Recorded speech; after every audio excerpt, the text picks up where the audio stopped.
Humanity had long dreamed of the stars, but when the Zithri arrived, it wasn't with promises of unity. It was with chains. Their ships descended upon Earth, sleek and vast, shimmering with impossible technology. Cities fell in days, their weapons tearing through the fences like paper. Humanity never stood a chance. The Zithri did not come as conquerors in the traditional sense. They didn't wage war. They didn't even see humans as enemies. To them, we were nothing more than primitive apes, an unfortunate species too underdeveloped to matter. They established dominion over Earth effortlessly, treating humanity like livestock, too insignificant to exterminate, too unintelligent to integrate. The first thing they did was dismantle human governance. World leaders were captured or executed, but not out of cruelty, out of convenience. Entire nations were turned into labor camps. Those who resisted were put down with cold efficiency, not out of malice, but simply because the Zithri did not tolerate inefficiency. Their empire spanned countless worlds, filled with species far more advanced than humans. To them, Earth was barely worth the effort. Their arrogance was absolute. They didn't bother to understand human culture, our ingenuity, our adaptability. They didn't see potential. All they saw were creatures clinging to outdated, ineffective tools, scrambling in the dirt while they strode among the stars. Their language had no word for mercy, but it had a word for creatures like us, subsentients, beings beneath true intelligence. For years, Earth languished under their rule. Their ships patrolled the skies. Their sentries monitored every human settlement. The few remaining scientists, engineers, and soldiers were either executed or forced into servitude. Those who tried to rise up were crushed before they could make an impact. But even under the weight of an unbeatable enemy, some refused to bow.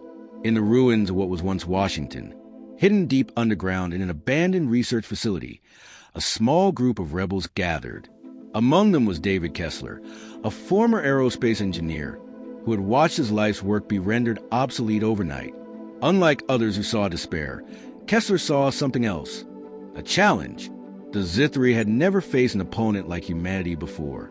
They believed their technology made them untouchable, that no lesser species could ever hope to match them. They were wrong. Kessler and his team had managed to recover something invaluable, a downed Zithri scout ship, crashed during a storm. The pilot was dead, its systems heavily damaged, but the technology remained intact. It was an opportunity the rebels couldn't ignore. Days turned into weeks as they dissected the alien craft, stripping away its mysteries layer by layer. The Zithri never bothered to encrypt their systems. Why would they? They saw humans as incapable of even comprehending their technology, let alone using it. That arrogance was their first mistake. Kessler worked tirelessly, poring over circuitry, scanning neural interfaces, analyzing energy systems that shouldn't even exist according to human science.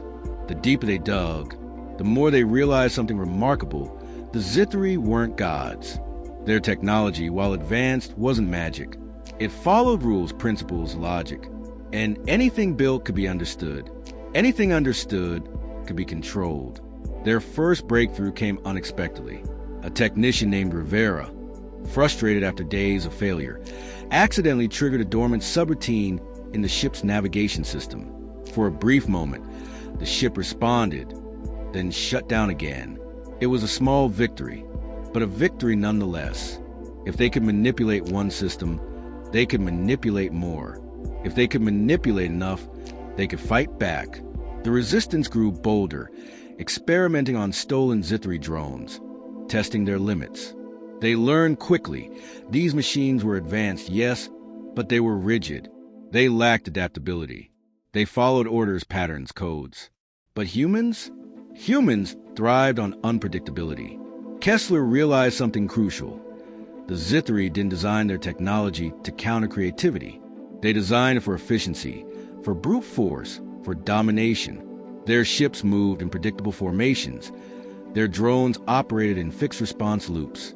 If someone could introduce chaos into their systems, the entire framework could crumble. But time was running out. The Zithri weren't blind. They noticed anomalies, patrols going missing, drones failing to report back. They knew something was happening, even if they didn't believe humans were capable of it. And so, the rebels made a choice. They had learned enough. They wouldn't wait for the Zithri to strike first. They would act. They would fight. Humanity had been called primitive, weak, insignificant. Now, it was time to prove the galaxy wrong. The wreckage of the Zithri scout ship lay scattered across the underground workshop, its once pristine metallic hull now stripped bare. Wires hung loose, alien components were dissected and studied, and its core systems had been mapped out piece by piece. The rebels worked relentlessly, testing, failing, learning. The Zithri saw their technology as untouchable, incomprehensible to lesser minds. They had never met humans. David Kessler crouched over a control module, his fingers moving carefully across an interface never meant to be used by human hands. The ship's neural systems were complex, but not impossible. Every night, his team broke apart more of its secrets, peeling back the layers of superiority the Zithri took for granted.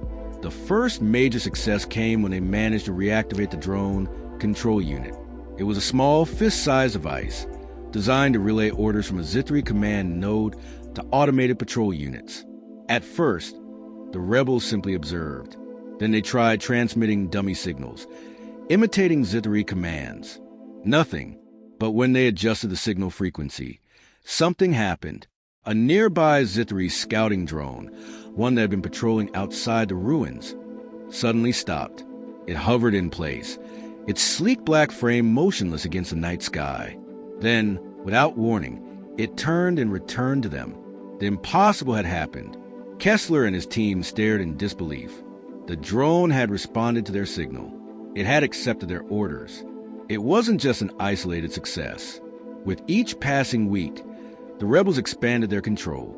First, it was one drone, then another, then an entire squad. The Zithri had designed their systems to be centralized, to operate under a unified command structure. They had never considered that an enemy might hijack that structure. It wasn't easy. The technology was vastly different from anything humanity had encountered before. The learning curve was steep, the failures many, but every setback taught them something new. Kessler and his team worked tirelessly, rewriting code, mimicking command protocols, exploiting vulnerabilities in the rigid Zithri network. Then came the next breakthrough. While testing a captured patrol ships on board AI, one of the rebels, a former software engineer named Patel, discovered something strange. Zithri technology didn't just follow commands.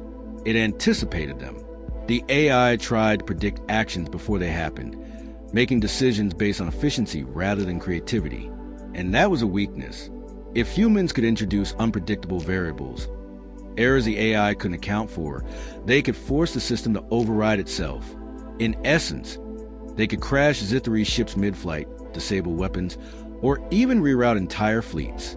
Excitement rippled through the underground base. This wasn't just about surviving anymore. This was about winning. With their newfound knowledge, the rebels didn't just hijack enemy drones. They reprogrammed them. The first real test came when they took control of a Zithri supply skiff. What should have been an impossible task was completed in hours. With enough effort, they turned it into the first human-operated hybrid ship, a Frankenstein's monster of human improvisation and alien precision.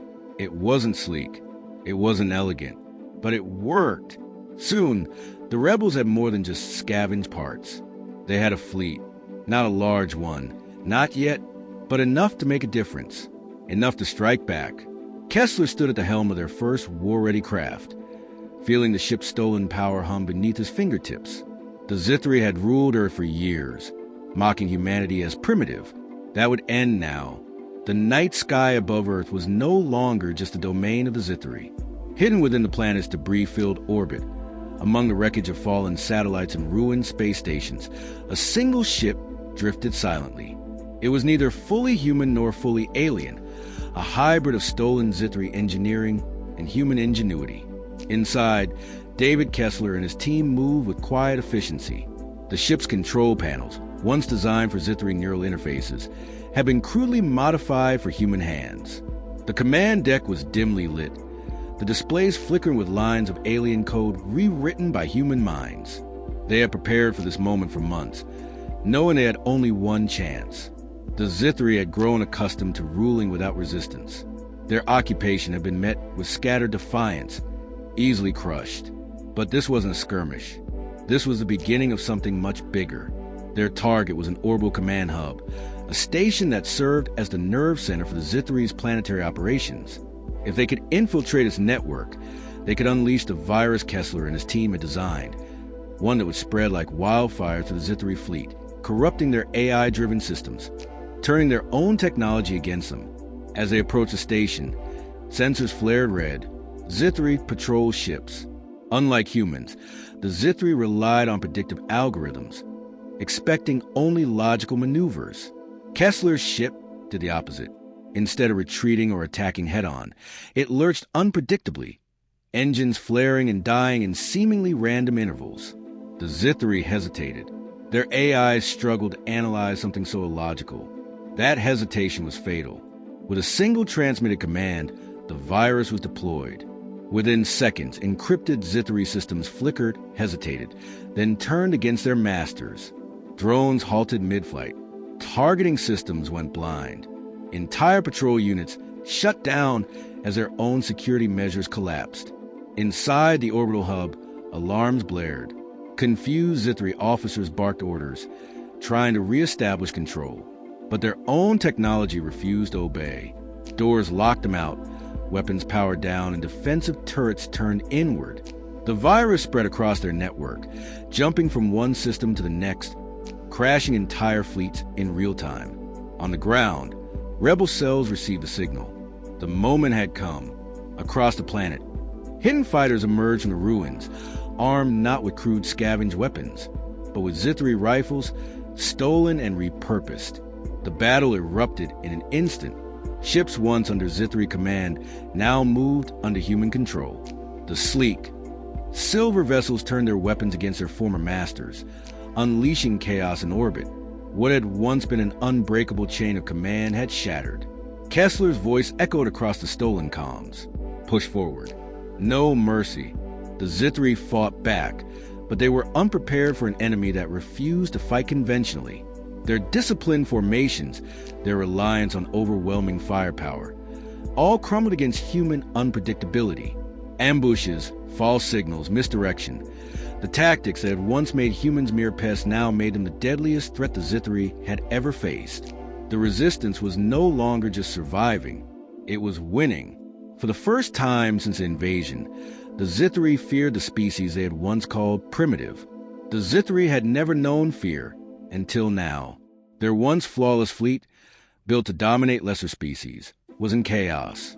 Warships drifted lifelessly, their systems crippled by the very technology they had dismissed as beyond human comprehension. Ground forces, once unchallenged, were now under siege by the very species they had enslaved. The illusion of Zithri's supremacy was shattering. David Kessler watched the battle unfold from the bridge of the hybrid warship. The ship was damaged, its stolen system struggling to keep up with the demands of human combat tactics. But it was still in the fight. Across every channel, reports flooded in. Zithri's stronghold were falling, their outposts collapsing under coordinated human assaults. The invaders, so confident in their superiority, had never prepared for a war like this. Their ships were built for efficiency, not adaptability. Their strategies relied on overwhelming force, not deception. But humans had spent their entire history fighting wars they weren't supposed to win. They knew how to turn weakness into strength. The final Zithri counteroffensive came swiftly. Desperation drove them to unleash their last fleet, a massive force that dwarfed anything humanity could muster. Their plan was simple: obliterate Earth if they couldn't hold it. If they were going to lose, they would take humanity with them. But Kessler and his team had anticipated this. Even as the Zithri fleet descended, humanity's forces struck first. The virus, already embedded deep within their systems, activated its final phase.